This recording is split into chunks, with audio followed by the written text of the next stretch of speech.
buffer time? What is buffer time? Is what buffer time? Hello and welcome back, Buffer Timers.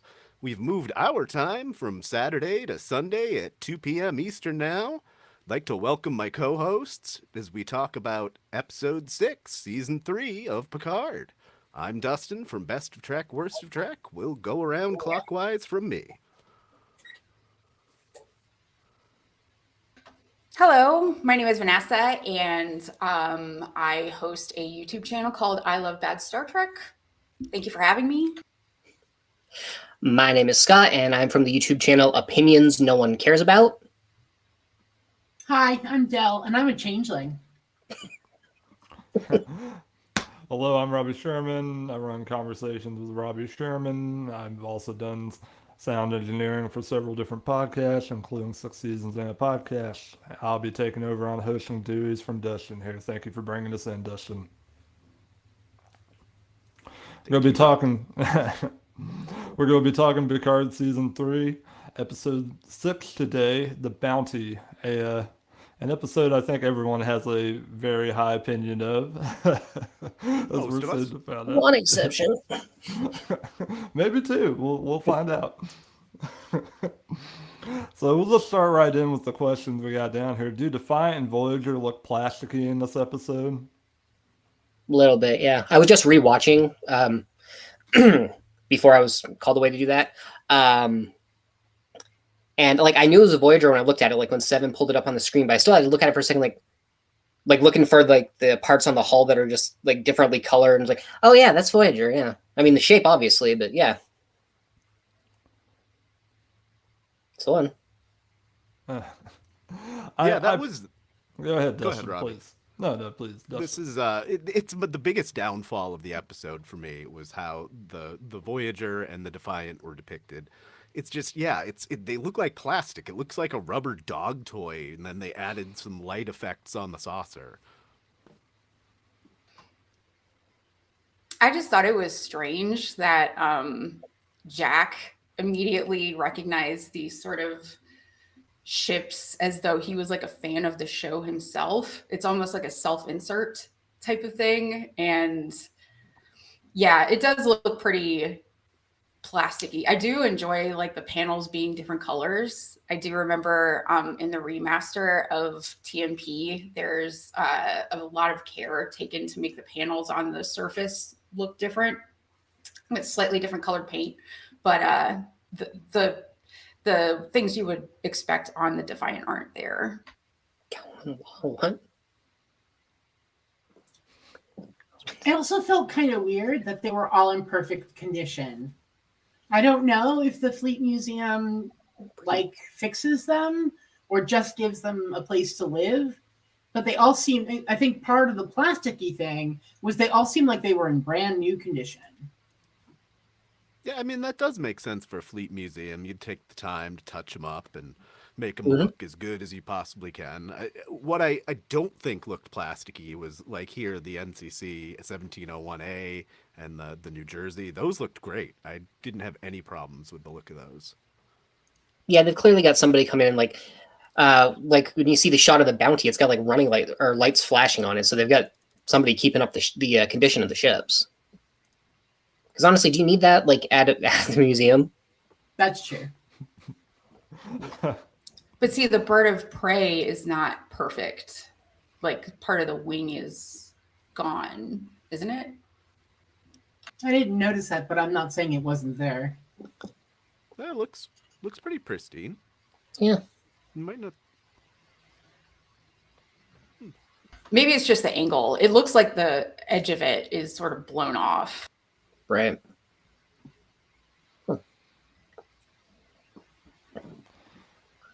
I really don't have much of an opinion on it, frankly. I don't think they look particularly fantastic, especially for new Trek standards over the past few years. This whole season is starting to shape up to feel a little slipshod, especially in the effects department. You know, they don't even really get some like better action in this episode. It's all just kind of bland. I don't know. But moving on, I bet we talk about Vadic's hand. Is it a separate changeling from her? That's right. We found out she's actually a changeling in this one. Yeah, that was kind of cool, but it's not really amounting to much at the moment. I did figure something else about the changelings in this episode that was something we had brought up earlier, which is the minions of the Soulless Orthodoxy. Is that it? The soulless minions of Orthodoxy. Minions, yes. Were chittering to each other. And we had brought up before how the two uniformed changelings last episode chittered to each other to communicate. And now the minions on the ship are chittering to communicate. So I'm thinking they may also be changelings. Yeah, that's pretty solid reasoning. I would love to see the changelings actually get down into doing something, like that's strange. Like that's actually strange and interesting. Because right now it's just so much sitting around speaking in scary voices. Like I don't really care like what's happening. What I find really odd about the changelings in Picard is that they're so willing to consider other changelings as expendable and use them as frontline soldiers, whereas in the past they used Jem'Hadar and the Vorta to dispense cruelty. Whereas with this, of course, it's like a splinter group, but it's like they wouldn't just. I mean, I just wonder, like they did that tropey thing where they just like blast someone away and they dissolve. To say like for any minor infraction, you could just explode. And with changelings, I find that to be a bit uncharacteristic of them. Someone had made a comment about how Vadic doesn't act like the old changelings. And I think part of that is because she's involved in this rogue group of changelings that broke away from the Great Link. And right. I think removal from the Great Link may have consequences that we don't know about, other than having to turn to goo. And so I think in some ways she may be hiding that she's a changeling because there's some apparent weakness. And I'm also meta thinking about that because we only have 5 more episodes to go. So eventually something has to happen with these renegade changelings. So I'm hoping this is the beginning of that.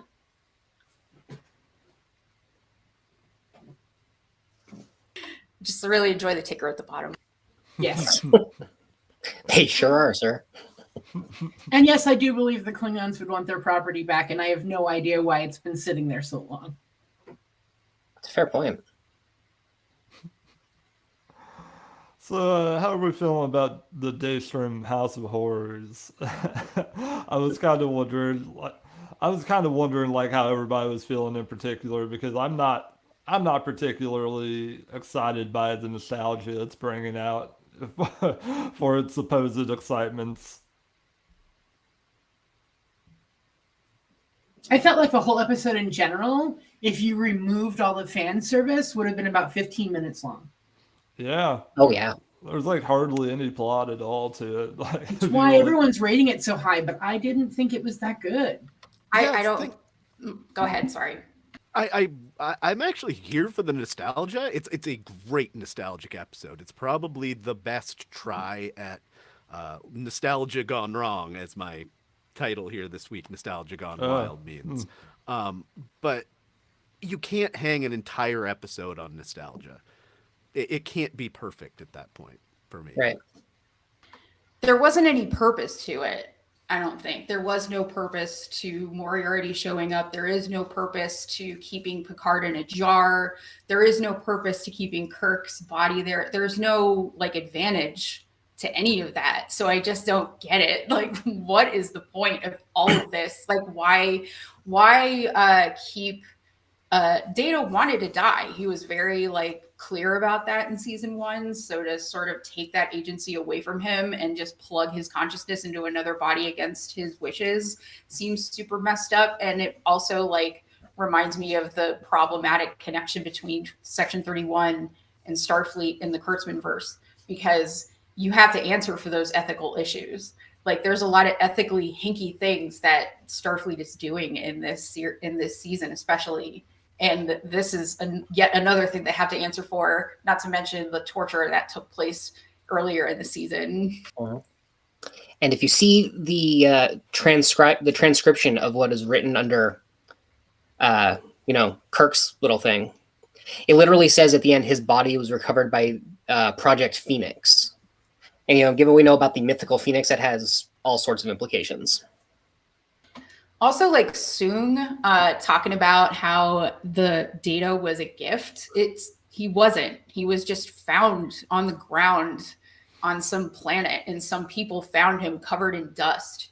And then they, Lore was like disassembled in another room somewhere. So, because he was a bad one. That's how it went. I don't know why they got that kind of obvious detail wrong if they're going to talk about data. I also think Brett Spiner has tried to quit Data like 100 times, and they keep bringing him back anyway.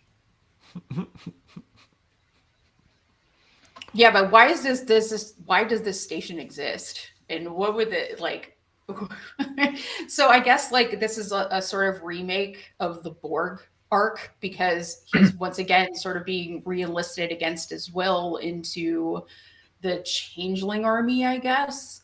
But like he's dead though, so whatever. I mean, that's not surprising, because across from the attack trouble, there is a Borg vinculum. But why wouldn't they just like cremate him? Why wouldn't they just like eject him out in space, or like put him in a Gucci sunglass case like they did Spock's body? Because I think in the end it's going to turn out that he has special DNA. And that's why Jack is whatever he is. I mean, that's the only reason I could think of to hold on to human remains would be for viable DNA samples. But like, I think, again, agency. I think you would need to take that human being's wishes into account. And I don't think Picard donated his body to. Doesn't seem like once you're Starfleet, it owns your butt. Literally.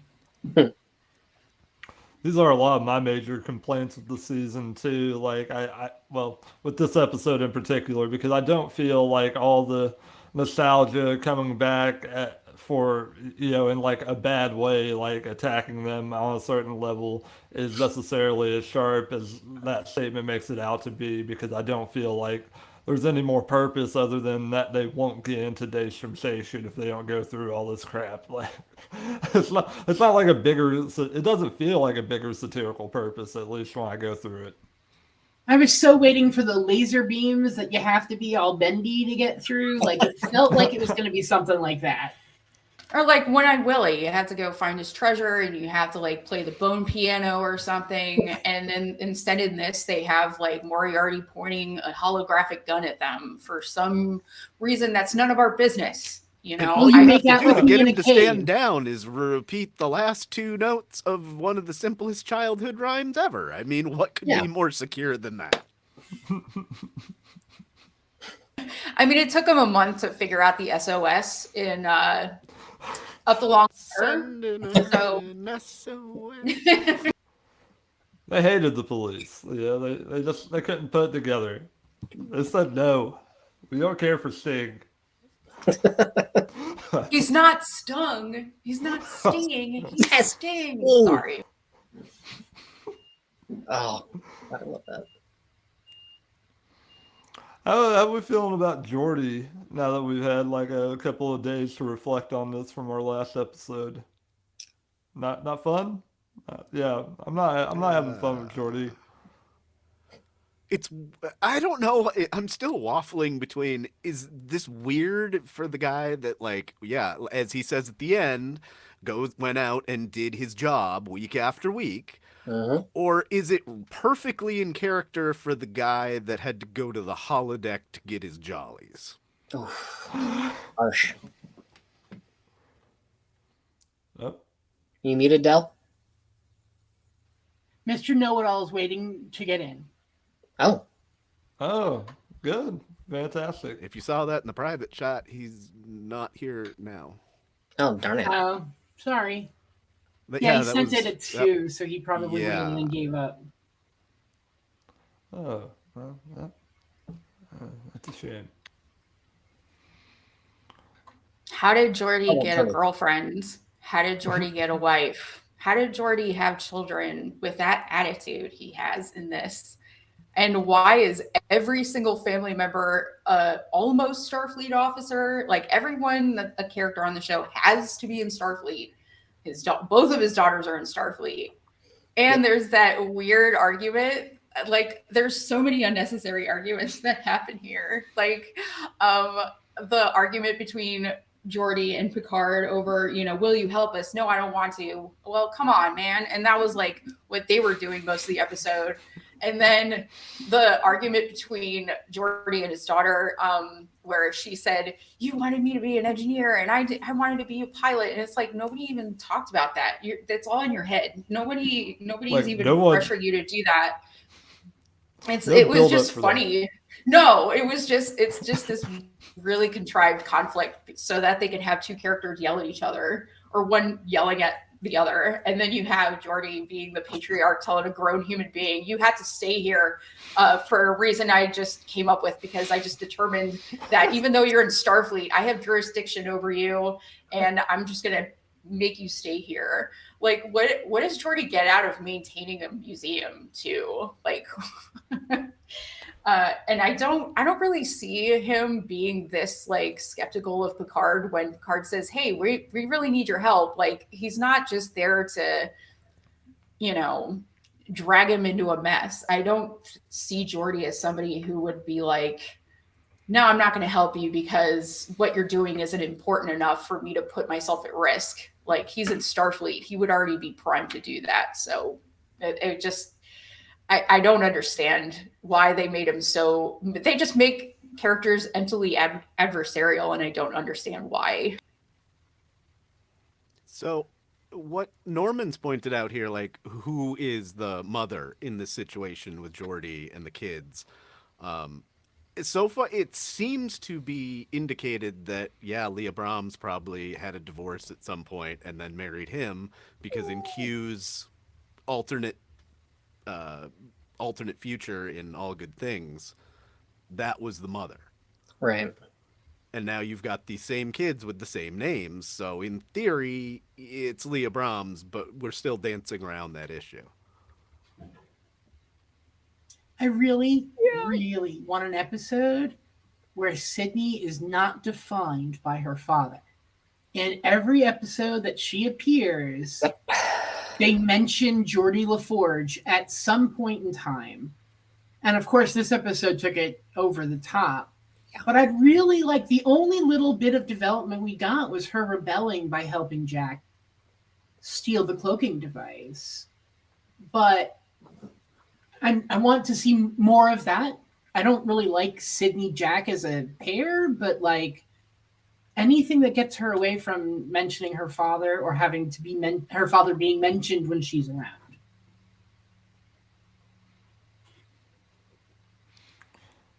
Yeah, I don't know if we're going to be getting that with the 5 episodes left in the series named Picard, but it would be interesting. Oh, 4, right? What am I saying? Yeah, that's the thing. We are so far into this season, and we haven't gotten enough meat and potatoes here in the middle, which has been the consistent problem with a lot of new Star Trek. I think this is the problem with the pulp approach in general, because you're going to keep throwing darts at the wall, like things that seem exciting but don't necessarily have a whole lot of plot relevance, and then you're going to get to a stinker of an ending. But we're getting ahead of ourselves. Well, I was thinking just in general, I wanted to bring up something we were talking about earlier. The fact that they revealed so many villains or potential villains in this episode makes me think there's a pacing problem with the first 5 episodes. Because we get Moriarty and Lore and Vadic and, and B4 and Data for all we know. And now we're full of villains from different perspectives, whereas before the threat was more like existential. It wasn't like in their face. And so I feel like because of the pacing of the first 2 seasons, that this is a pacing issue. Yeah. They're trying to rush the story because they spent too much time in the nebula. Really did spend too much time in that nebula. That nebula took like 30% of the last season of where we're going to see these characters in total. That's not efficient writing. There's a lot of ground to cover and not enough time to do it. Yeah, it did seem like an abnormally long amount of time that we spent just messing around in a nebula. All so we can get the backstory of the space jellyfish from Encounter at Farpoint, because everybody loves the space jellyfish. I love how the portal gun literally made it so they had to go right back into the nebula. Like, it's almost too heavy-handed a metaphor, you know? No, we're gonna put the story on pause. We're gonna go right back where we started. That was probably the coolest part of the season. That was an awesome special effect overall.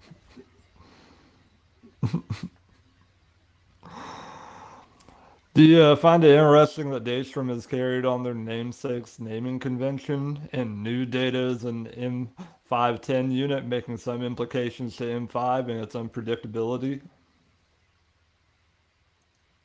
Yeah, I don't think there's any way that this is not a reference to the M5 computer that Kirk talked down with Richard Daystrom in the Ultimate Computer in TOS. No way. They're setting Data. They're setting us up to kill Data for a third time. That's what I'm saying. Sure, why not? Honestly, I hope he explodes like in space. That'd be sick. They're just like, no, I'm done. Okay, I've played all of them. Let it end. You know, the Data is a great character, but he's also such a good character that he makes myself, just feel self-conscious. He's a better father than I'll ever be. He's better at most instrumentations or artistic works than I could ever be. Like, it'll be satisfying watching it blow up in space. How do you feel about this, Still? About Data blowing up in space? Well, just about like the thing in general, we're just having fun there. That's not necessarily the question. I definitely think it follows the naming and the question. I do think it follows after M5. Yeah. I have a very complicated relationship with Data, so him blowing up in space, it's how I would want to go. So, like, I think it's cool. You think that's all we're going to see of Moriarty? Or was he just a fan service cameo, huh? I really think it was a fan service cameo. Fan service cameo, and that pisses me off to no end. When I saw the trailer and I saw Moriarty, I lost more shit than I've ever lost in my life. And then I saw him and I said, this is a freaking cameo. And I was very depressed about it. Did you ever find it? Did you ever find it again? Or when you lost it? My ship? Yes. No, it's been shoveled and taken care of. Okay. I just wanted to ask. I take care of myself,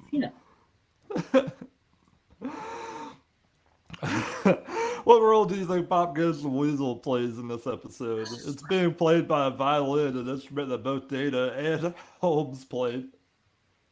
I'm just glad Riker finally remembered what it was.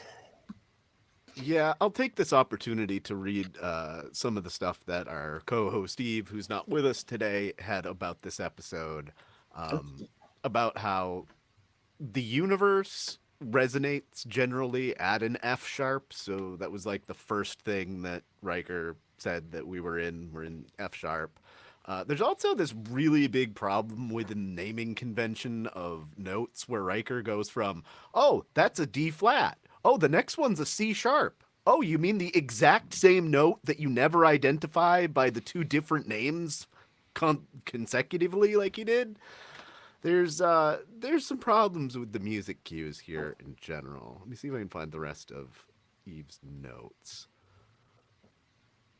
On second watching, I really enjoyed the violin flourishes that were part, and it made it even more conflicting that Riker was naming notes, because there were like leads up, they were like glissandos into the melody, and he wasn't naming any of that.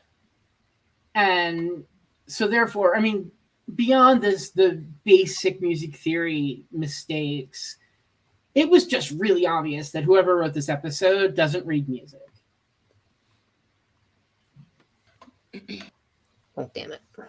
I think like a friend of mine pointed out that if Data was being introduced this way, not, reintroduced after dying a few times, then that would be effective. But because it's like the third time, it's a bit difficult to swallow. Third time's charm. It doesn't. Yeah. but he's like an amalgamation of lore, Data, and B4, and I just got like Masks flashbacks when he's like switching in and out of different characters, and like Picard is trying to connect with Data and only Data, much like as he did in the Mask. He was trying to or Masks, when he was trying to talk to different entities inhabiting him. So I wonder if that was like a parallel on purpose, but it felt very Masks to me. Has Data always had a projector in his eyes and we never saw it in TNG, or is this a new feature of the M510? It's something Soon could do, right? Oh, yeah. No, maybe Lol could. Maybe. Because she did die from malfunction, so we never saw like everything she could do. Uh-huh. I'm really hoping that Lal makes a cameo, not like necessarily the actress, but like at some point the android will become Lal for a scene or something. Because I think it's one of the most underplayed plotline that could have been so much bigger. And I love the debate about whether or not Lal should exist. Mm-hmm. But I'm going to get on a soapbox for 1 minute. I really, really do not like the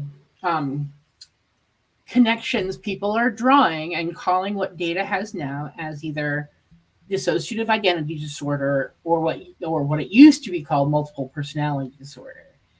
To me, that's like someone seeing a character who's very neat and tidy and saying that they have OCD. Those are two very different things. And I get very kind of tingly and upset when someone tries to use mental health terms to explain a behavior rather than to actually address the fact that they are suffering from this thing. That's my soapbox. I'm off it. I mean, that's fair because, the Picard in general has taken a lot of weird takes on mental health. Picard's mother was just sort of shoved in a basement, locked in the tunnels underneath their chateau because she had some issues, which seems draconian for that time period. And Picard's distant relative, who was supposed to go in that rocket in season 2, I forget her name. Renee. Yes, Renee Picard was dealing with like depression and stuff. And the way that they discuss it has always been very surface level. So I agree with you that I wouldn't trust, if that's really the parallel they're trying to draw, I wouldn't trust this season or series to handle that correctly.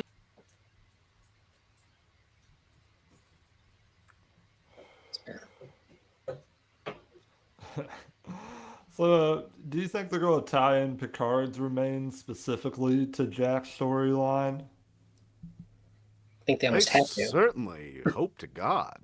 Yeah, I mean, Otherwise, why do they have them and why were they stolen?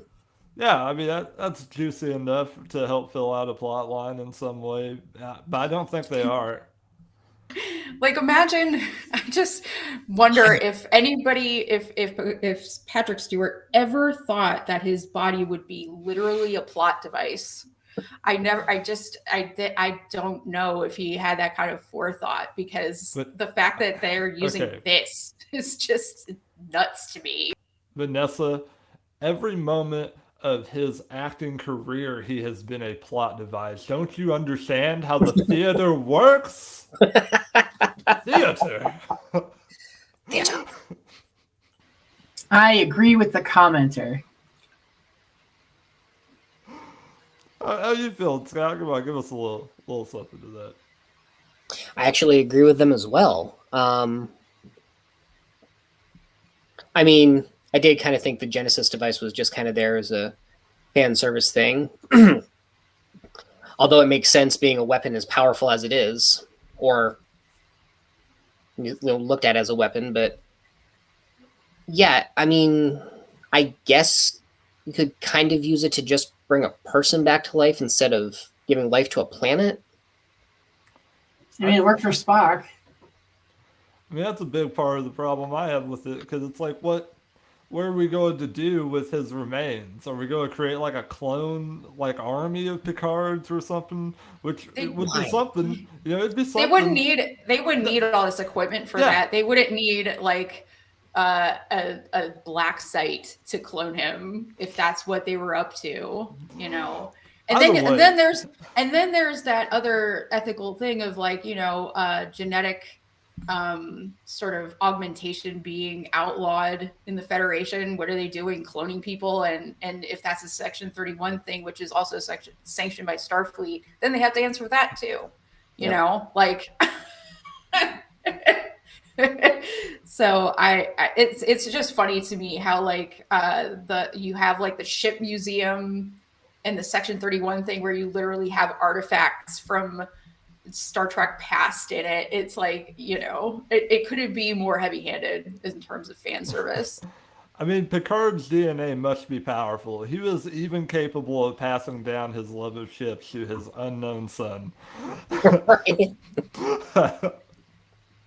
Yeah, they made it clear Jack doesn't want much to do with Starfleet, but apparently he's a big ship geek. Yeah, I really felt like that was the writer's way of putting us, the audience, in Jack's shoes, just to geek out for a minute.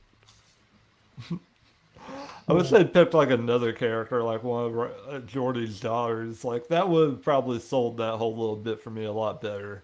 And then we could have got some more character moments from them that maybe wouldn't have felt so forced. Right. Like it's just funny that like they make Jack a fan of these ships because also that it's a genetic tie. So I guess that's why everybody in a family has to join Starfleet if one person's in it. It's genetic. You have to join. Maybe that's the augmentation that we've come across. The compulsory Starfleet gene. Where in the hierarchy do you think Vadic is? She calls her minions misshapen and insults them, and also refers to the changelings in the fleet as her brothers and sisters. Yeah, I think Vadic is a middleman. I think so too. I think she's probably like a kicked out changeling of some kind, and but it's a really weird dynamic where she's just killing off her minions and stuff in this, and I don't get it. I mean, I know that her hand or whatever the actual F she was talking to told her like, yeah, sacrifice your crew, whatever, but like she didn't have to shoot the people when she was with Riker and interrogating him, and it doesn't make much sense. Sorry. Go ahead. Sorry. I was just gonna say, I just keep thinking that she is part of the changeling group that broke away, and that maybe they don't have a hierarchy, and maybe they don't pay attention to what the Great Link thinks. But there does seem to be. Oh, sorry. Go ahead. But there does seem to be a hierarchy because she does take command from somebody, even if it does take sacrifice. Like it was an interesting moment when she held her hand over that sort of like hollow projector and sort of gave of herself for this boss of hers to manifest. So they are all interconnected, but there does seem to be like, you're going to take my commands, and somebody gives commands to her, but they're all linked together. And it's strange that's what makes a changeling hierarchy so odd, because they're all connected. So if you destroy one, you're destroying a piece of everybody. So what is the deal? So then, out of curiosity, who's the head changeling? Who's giving her orders? Is it a new character we haven't discovered by episode 5? Or is it someone we know, which means more fan service? I'm surprised that at this point nobody has brought up, or at least on the show, I've talked about it myself, but with pals and Dustin in private, but like the changelings have a very valid reason for not liking the Starfleet and Federation, because they turned a blind eye to them when the virus was unleashed on their homeworld. And they had the cure, and they denied it to them. So why that's not brought up as a possible motive? And it's like, so far, it just seems completely chaotic and unmotivated. They're just in it for domination, point blank, not, oh, we have an issue and we're taking action to exact revenge. For sure. How about we switch gears and talk about how Seven has been affected by the Voyager crew going their separate ways over the years, the little glimpse we get into her feelings about that. You want to start, Eve? Eve's not with us today. I'll start. I did really. That was probably the nice high point of the episode. Was her calling back and doing this really nostalgic talk with Jack, which I did think really worked, other than the plasticky ships. But yeah, Seven has had a lot of growth. I mean, from day one being liberated from the collective, and she's come so much further in that time in between there and the beginning of Picard. And then again, she's had a ton of growth in 3 seasons in Picard. Yeah.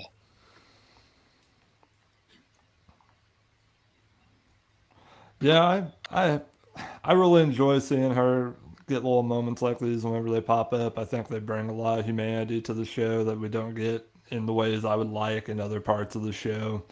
I do think she's being subjected to some harsh treatment this season, and that's been a little hard to watch. I have a couple questions with regard to Seven. So if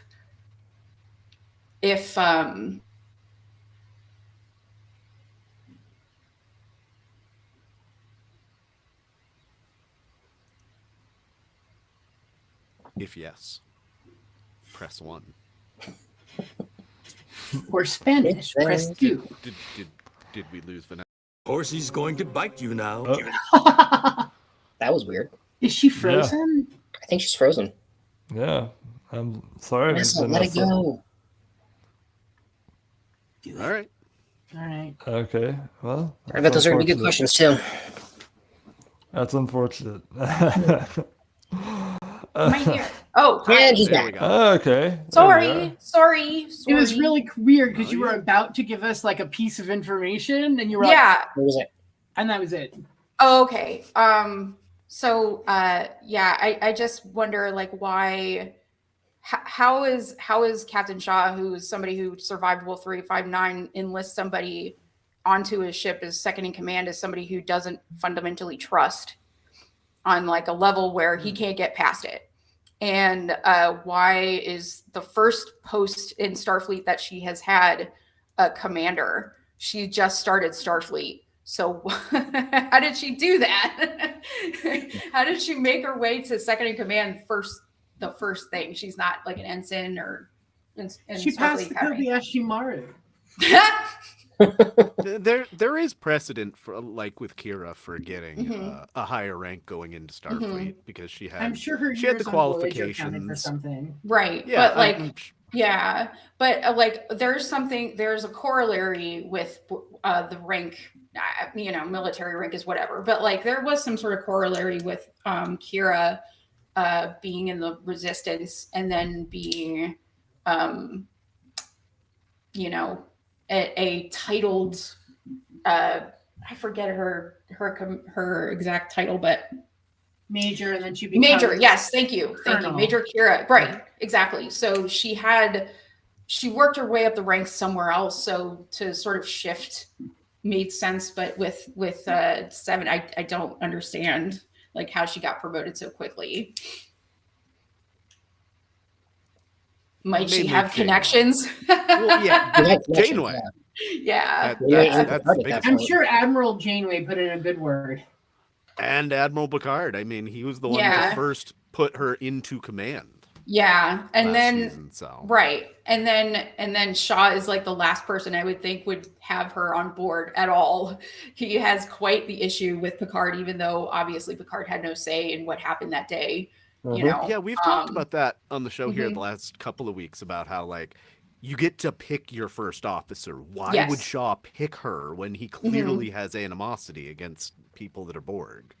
Right. Somebody commented that she does have knowledge of Starfleet through the Borg. Like, perhaps, Yeah. but I think a lot of other ex-Borg do too, but they're not commanding the ship. No, they got all dramatic deaths that everyone hated. Oh yeah. Yeah. How do we all feel about Jackson co-opting the LaForge girls for some minor larceny? I thought it was cute. I have to admit it. I thought it was cute. You got something to say, Scott? Hello. I don't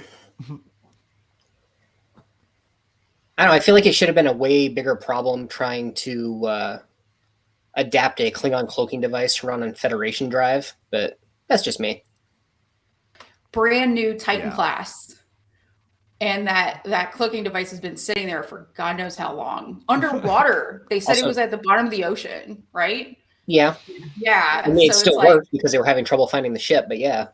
Actually, I mean, why not? It's not brand new. That's the problem. Like, just the outside and all the polish is brand new. But supposedly underneath all of that, there's a ship that was already there for Riker and stuff. It's an old ship, so it adapts better to the older tech or some technobabble.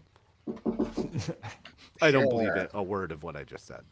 Asio cloaking device. Why did they- Verada cloak? like I just don't understand why they didn't just take the ship, because every Starfleet, this specter of Starfleet of chasing them the whole time, wouldn't they take a decommissioned Klingon ship instead? It just doesn't make any sense. Like, even at the beginning, Beverly said, don't trust anybody in Starfleet. And maybe don't take a Starfleet ship and draw Starfleet's attention. I mean, it's probably still illegal for them to have cloaking devices in the Federation too, so maybe that adds a little bit of a little bit of danger to the fun too, like they're going above the commander's actual. That's the thing with the Section 31 thing. There's no ethical boundary that they're crossing anymore. Yeah. Like, that's why it's so arbitrary to steal a cloaking device. Yeah, it didn't really do anything for me. I don't think it's that creative. I mean, a cloaking device is one of the oldest Star Trek tools a writer can pull out. It doesn't feel like it's bringing anything new to the dynamic of the show. And Jordy's little comment towards Jack just feels so No, that was out of perfect. place. You liked that? Okay. Oh yeah. At that point, I would have absolutely been like, "Hey, stay away from my daughter. Okay. You're getting her to steal cloaking devices. Come on, man." They're all adults, number one. Number two, Yeah. they're in like a life and death situation. Why would a patriarchal impulse that come up at all? Like, Yeah, like I think it's just bad writing, honestly. I think it's like trying to fit these characters into boxes the way a writer wants to see them fit into those boxes. I mean, like they need to do this, I guess. So why is he like messing around with one of the guys who's helping them do this? Like, yeah, it seems counterproductive. I don't agree that it's a typical father thing to do. Somebody commented that it's like a typical father. I don't think so. Because a father, especially around that time, would know to have faith in his daughter's judgment and not second guess their decision making and who they spend time with. That's ridiculous. I just don't buy that. I feel like as a writer, I would want one of the OG characters to fight joining the team again. Geordi was not the right choice. I really think Geordi had always been really enthusiastic, and I guess maybe he's weathered with age, but I feel like they had to choose somebody who didn't want to join, and they threw a dart at a dartboard, and it was Geordi. But he does join at the end. He doesn't actually. Yeah, it's completely futile. It's more like padding. That whole argument: will you join us? Won't you? Blah blah blah. It was just like buying time again, and they don't have time to do that. There really was only about 10 minutes of actual story in this episode, and a whole lot of fun nostalgia. Right. It's like when I see other people rating it at like a 9 or a 10, I feel like, what planet are you on? What episode did you watch? I guess if you fall for the fan service, maybe, but like otherwise. I mean, everybody's taste is different. Everybody's looking for something else in a Star Trek episode. That's what's so great about it.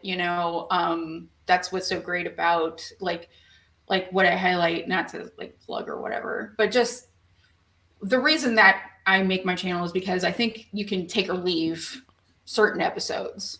But like the thing about Picard is they've made their entire season into a skippable episode, and I don't know why. And yeah,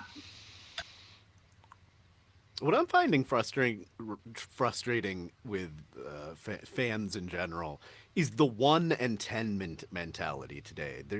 Or 7.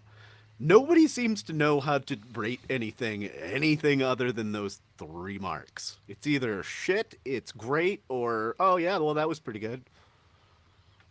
Well, they don't want to like piss off any advertisers. That's why, if you mark an F on something, they're advertisers on Paramount Plus. I'm paying for that not to happen.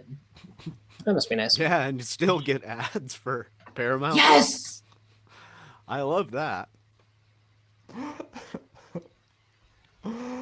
Do you think Jackson telling Picard he may have gotten some traits from him points to a genetic memory of some sorts? There's still something weird going on with Jack. I mean, it doesn't surprise me that we found out that he had the Irmotic syndrome. Even though props to Vanessa over here for like pointing out that, yeah, why wouldn't Bev of all people have had him scanned for this when she knew that it was a genetic disorder he might have been prone to? It doesn't make any sense. Like There's I just don't more see at play. Right. I don't see Bev as somebody that's like, oh, a symptom. I'm not just going to investigate that to its natural end. I'm just going to give up and medicate the symptom rather than figure out the cause. Because that's what a doctor is supposed to do. And I would think like the person that you spend the most time with, you would notice more and more and want to investigate more. But there's a really odd specter of like not being intellectually curious at all on Picard this season. Like that no-win scenario thing I was talking about earlier, the very start of the episode starts with them just giving up. We give up. We're just thrown in the towel. We're going to sink. I could possibly see a storyline in which Bev doesn't test Jack because she doesn't want to know. Like she knows about Picard's situation. And I mean, being someone who has had to have hard medical discussions with people, sometimes you just want to skip it and not talk about it and not bring it up. And I could also, my mom, when I first started getting sick, was really freaked out and kind of didn't ask me about it for a while. And so I think it could be possible that Bev's just shoving her head in the sand when it came to Jack and specifically his relationship to Picard. Yeah, because like it sounded as if on the show though that they just discovered it, and Jack was just beginning to process it. So I don't think I you know, maybe she didn't want to face it, but I don't think it's fair for a son to not know that they have like a fatal degenerative disorder. Like, I'm not laughing at you, I promise. I'm laughing at the concept.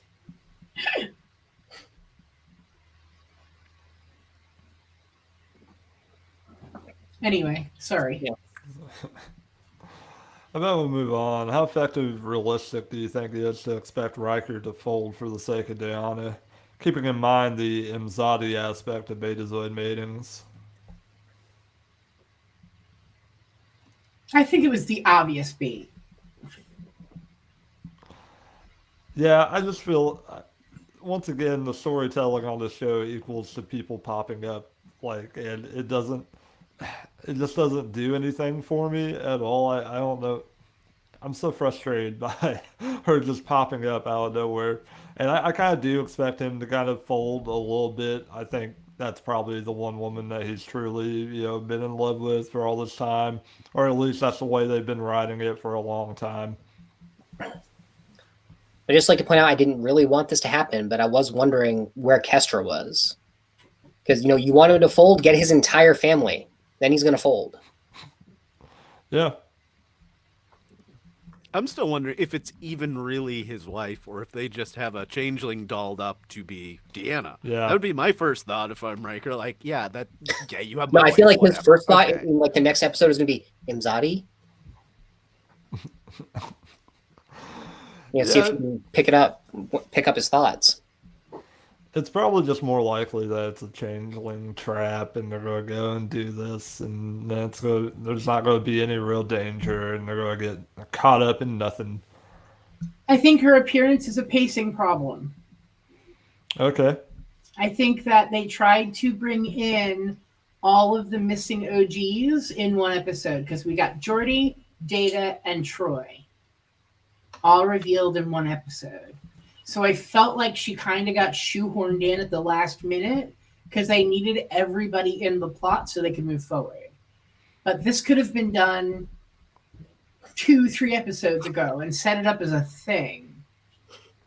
I don't know. It just seems weird to me. Yeah. Yep. yeah, there's this chat when somebody left a comment that said, I think Riker could be a changeling. That's another thing that kind of bugs me about reintroducing the changelings is that, like, it could be anybody. We could have the rug pulled out from under us with any of these characters, Picard included. So, it would be very anticlimactic to make Troy a changeling, but it's almost like ridiculous for her not to be because why else would she be in Daystrom just randomly? I have a famous Dell conspiracy to share. Please do. I think Shaw is the changeling on the Titan. No? You don't think so? I really hope not. Because that would be like another thing similar to the beginning of Discovery when we have like that first captain of the gosh darn it, what's his name?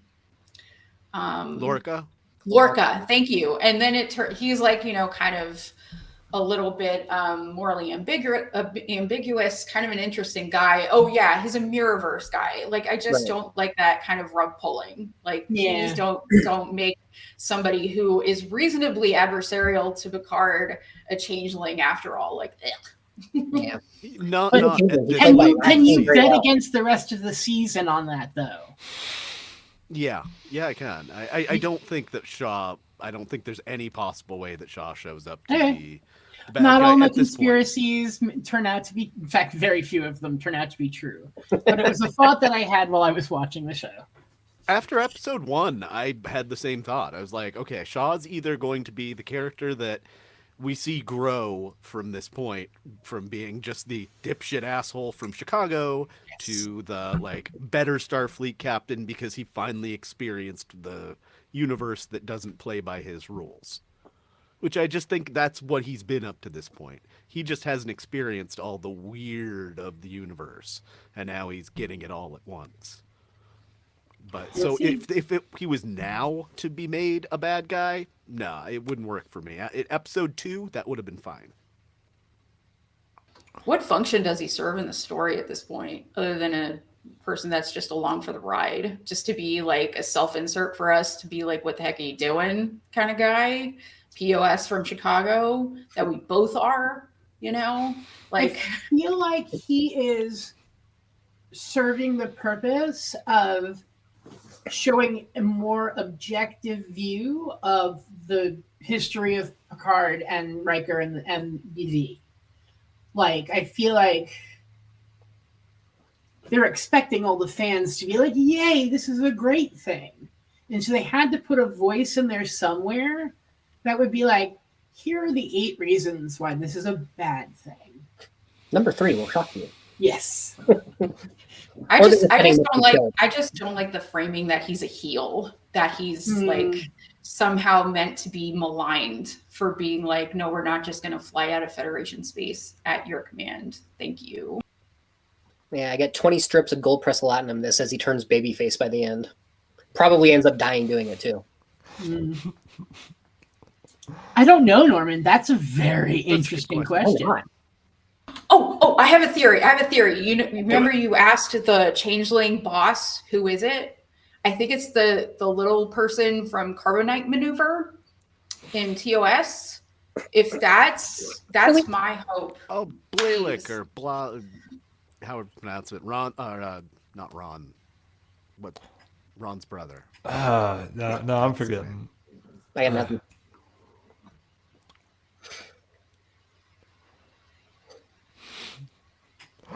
I'm totally Clint Howard's character. Clint. Okay. Yes, thank you.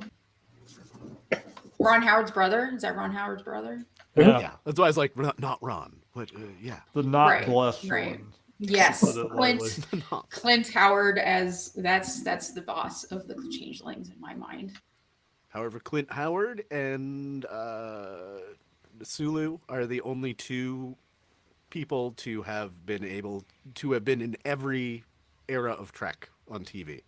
Oh, I didn't realize that at all. Wow. And Diana that's Muldaur right. is the Howard. only one still alive that could join that club. Or Tasha after getting eaten by Armis. No, I'm talking like Yeah, we're going actors back that to have TOS. acted in Oh. TOS in the Right. 80s, 90s era and in the modern era. And Clint's already done it. Now See, George Disco. Takei has done it. Horses And- will fight you now. Yep. Man, George Takei is probably never going to die with the way things are going. God bless him. Don't jinx it, man. Don't jinx it. Unfortunately, I have a feeling that Shatner's going to outlive like all the other old characters around his age, including Patrick Stewart. For sure. There was some chatter that the presence of his remains in the Daystrom Institute could possibly mean that we'll get to see the Kirk from Strange New Worlds and tie the universe that way. I hope not.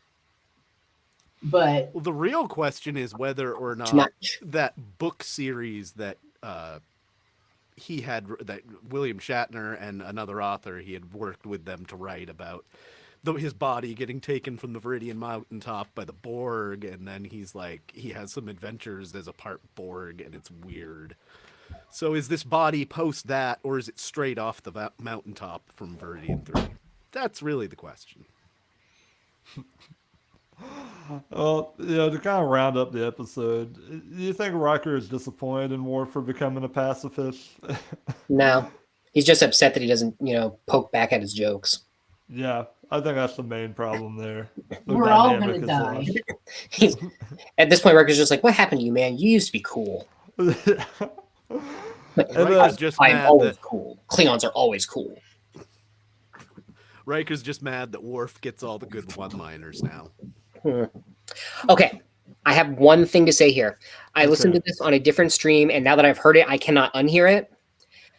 The guy said that ever since about season 6 of TNG, he has thought that the way Michael Dorn played Worf, like with the cadence in his voice, and his speaking patterns, was remarkably similar to Adam West as Batman. Yes, I heard the same thing. Right? Like I heard that and immediately like two things flashed in my mind. One was Batman saying, "Some days you just can't get rid of a bomb." The other was Worf saying, "Perhaps today is a good day to die." And now I can't stop hearing it. No, I I'm want to gonna go ask with one that. of the questions I added, Okay, go ahead. Please. just because it's interesting to me. Is Data closer to his dream of being human if he's in a synth body? Since we look at Picard as being a person and not a synth, is Data now human? No, Well, he because was it's thinking, not I guess. data. It's an amalgamation of a bunch of things, but it's not data. Data Lore 4. I think the most Plus human soon. thing that Data did was die Yeah. and do it on his terms. And they kind of took that away from him by rebooting him essentially into a sort of slurry of other androids. I think this presentation of Data is specifically designed to be inhuman on purpose, as to sort of like highlight the lack of humanity of Section 31. I don't like this thought process of just melding together different parts. I feel so unscientific in ways that are dumb for Star Trek that just feel off and not well done at all. Oh, God. I don't get where Soon came from. Like, I know he talked in the log about somehow living forever and whatever, and now he's part of, but like, I don't know. It was too much for me to eat. Like, I was already full. Yeah, that was his plan in season 1 until he that's gave true. Picard the body that he had made for himself, which still doesn't make much sense to me. Oh, here, person that I just met, take my life's work and rob me of my immortality. It's kind of like it's the Brent Spiner challenge. Somebody just sat down with him and was like, "Brent, you've played all the Soongs and most of their creations. Well, now you're going to be all of them. Go nuts." Simultaneously. I mean, he's earned the right to go nuts, though, you know? He sure has. It's always fun seeing Brent Spiner sort of switch between different characters and just acting in general. He's just a master at it. I do wonder, though, when they push him to this extreme, like how useful it is story-wise. Like, it's interesting to look at, like in Masks, like I mentioned before, but it's like, is this really doing something to further things along, or are we just like watching a actor do an exercise here? I think it's a fine performance, but I also just think it's so damn goofy. I can't take it seriously at all. It's like I remarked to you the other day, Vanessa. This feels like watching the three-headed monster from Porky Pig and Wacky Land argue amongst itself. I'm waiting for some classic Three Stooges style eye poking and head bopping.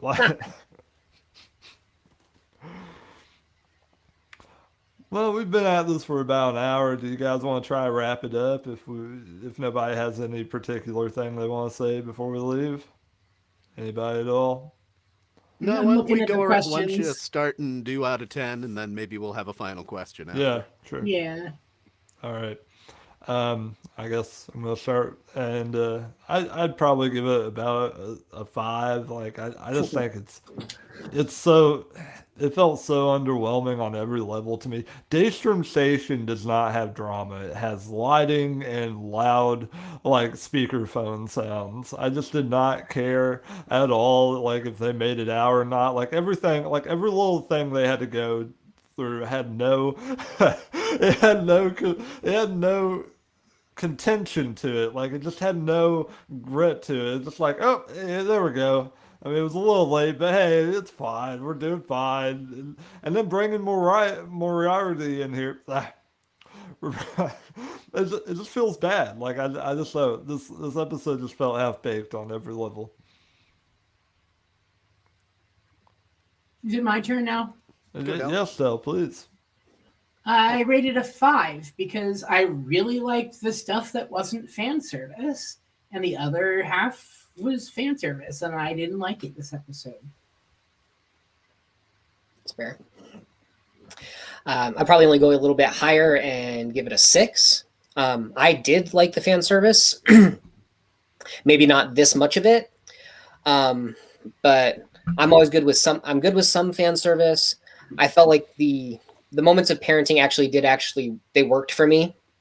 But on top of all that, there's not that much more to the episode, so yeah, just 6.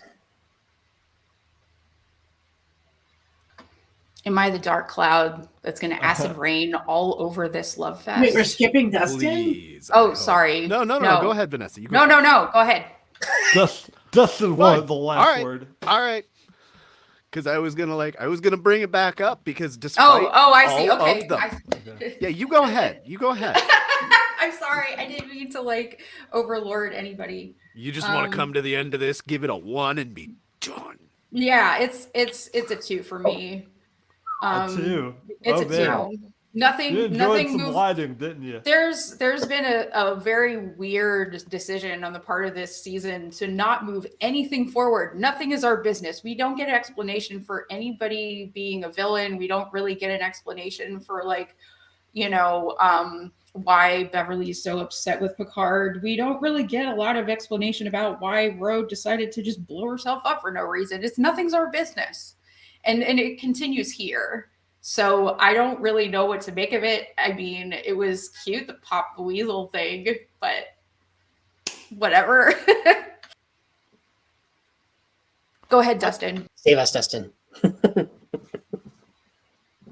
Yeah, I'm gonna go with I'm still dancing between a 7.5 and an 8. I am the one that wanted to give this a 9 or a 10 to start, but Wow. yeah, and then I get thinking about it, and it's it's all nostalgia though, and I really like the nostalgia. I think it's done really well. But you can't hang an entire episode on nostalgia. So between the plasticky ships and the 10 minutes worth of actual plot where we didn't move anything truly forward with Jack or with the changelings, yeah, okay, there's that 7.5. That's the most generous score any of us have given it. I liked it. I really did. I enjoyed it all the way through. I can't give it a bad rank. Good. There was definitely a question. I don't know if we missed it or if I missed it. Okay. Well, it's probably my fault. What was your favorite thing that we found on Daystrom Station? What was the favorite cool callback? The fake one. Oh my gosh. That was so funny. Yeah, like I said, I rewatched just before we did this. Yes, there was no sexy ghost candle. Yeah, someone has made a mock-up of what the panels look like for Picard and for Kirk, but for the candle. Yeah, there's a lot of great memes going around. One of the things that I found, I can't remember how you pronounce it, but in this TOS episode, you have to really look and pause and freeze frame and look at a couple of different angles to see the whole word. But whatever the race is from this episode, they were making synthetic robot bodies to get taken out of the orbs. And that was one of the biggest callbacks that I didn't see some of the other places. Like Trek Culture definitely missed it, and I don't think Screen Crush got it this week. So there's my Cool. callback contribution. I was kind of cool. I thought it was cool to see what the triple looked like on the bottom. Like the sucker face. Oh, yeah. That's true. That was interesting. Actually, I think that was probably my favorite part of the episode. Just watch it jump up there because I didn't actually expect it to do anything interesting. I thought maybe they would just show an angry, shaking treble in it. I really don't have high standards for this show. Yeah, they had a lot of personality, at least for that moment. Now I see why Klingons don't like them. Because Are tribbles George Takei? Have they been in every... No, because I don't think they've been in Strange New Worlds. I'm I'm trying to certain think if been there's one a I just don't remember where. franchise that doesn't mention tribbles ever. Trey Boone TNG. down here. I don't think TNG did in any way. You got a fellow high rater here. Trey Boone says he gave it a 10 after coming down. He gave it a 7.5 as well. Yeah, that first watch is like, wow, they really kept piling that nostalgia on. Boy, wasn't this a fun episode. But then you think about it for a minute, it's like, well, yeah, it's got some problems and it didn't really go anywhere. I'm just But it's so still worried. enjoyable. I'm so worried about the pacing because they've messed it up in series 1 and 2, seasons 1 and 2. In all of New Trek, except for Strange New Worlds, really. Yeah. And Prodigy. that's- Prodigy didn't screw up. That's odd though, because it's like it's one story per season, and they know that they have the 10 episodes. So what's going on? It's like they changed their mind a few times about what the show was about as they were going along, and then they edited it again to change the meaning again. Mm-hmm. So it's like old versus new, and Yeah, a lot of that has to do with Terry Matalas coming on in the second season as the showrunner. And there wasn't as clear of a full arc as there was when he came aboard, although still, I'm not sure there's a full arc here.